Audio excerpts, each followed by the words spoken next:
Let us see the work done by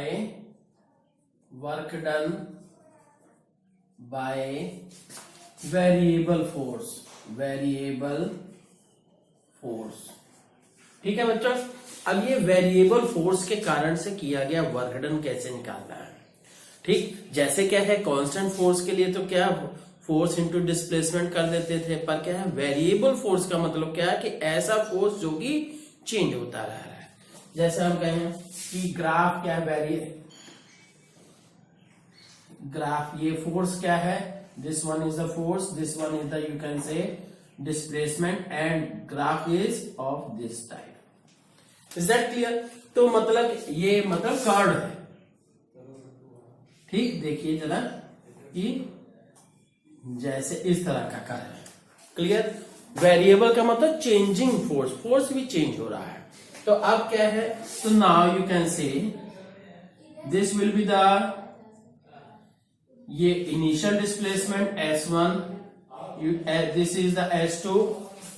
ठीक है, तो बच्चों इस सिचुएशन में हर एक इंस्टेंट के लिए किया गया वर्क डन जो होगा दैट स्मॉल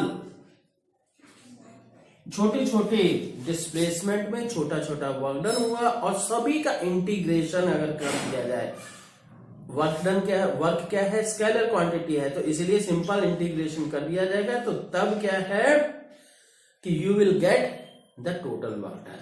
तो नाउ सबसे पहले क्या है कि work done is equal to area under force and displacement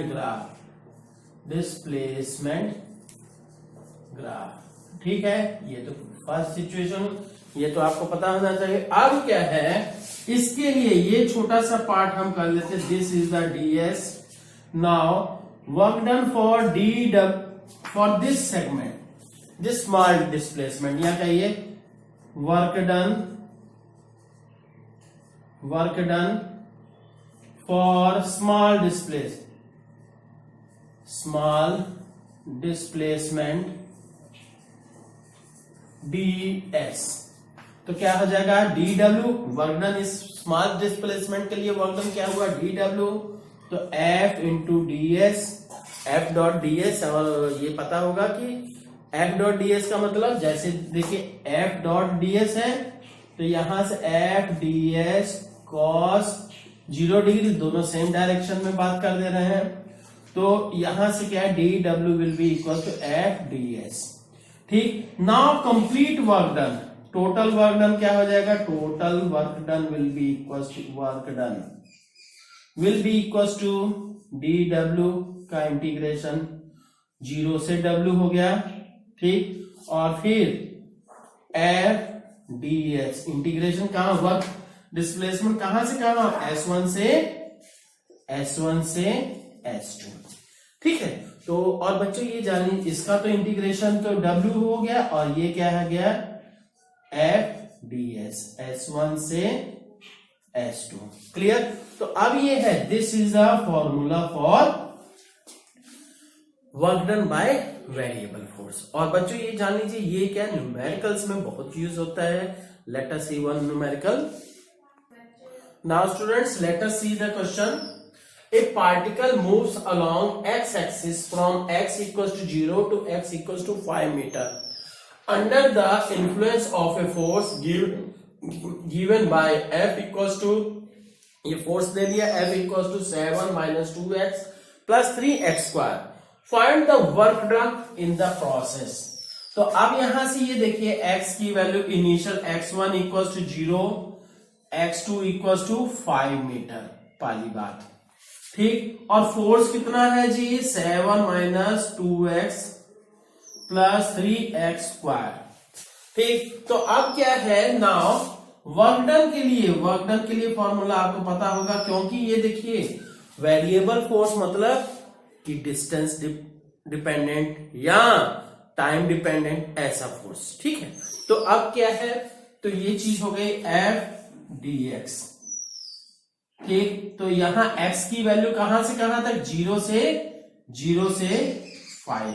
यहां जैसे मैं पहले बता दे रहा हूं x1 से x2। यहाँ बच्चों जो फॉर्मूला था हमने वहां पे s रखा था, ठीक है, तो इसमें कोई कंफ्यूजन की बात नहीं होनी चाहिए। s से भी डिनोट कर सकते हैं और x से भी डिनोट कर सकते हैं।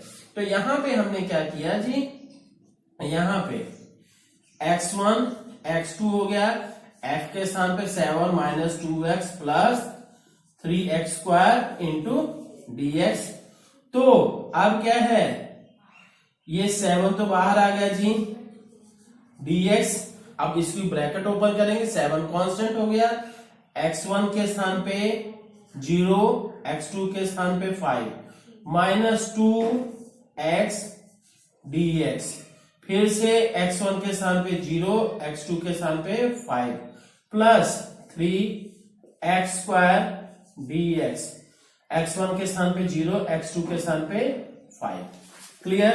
तो अब ये सारी वैल्यू हम क्या है, इसको इंटीग्रेट कर देते हैं। इंटीग्रेशन आपको बता चुका हूं पहले भी।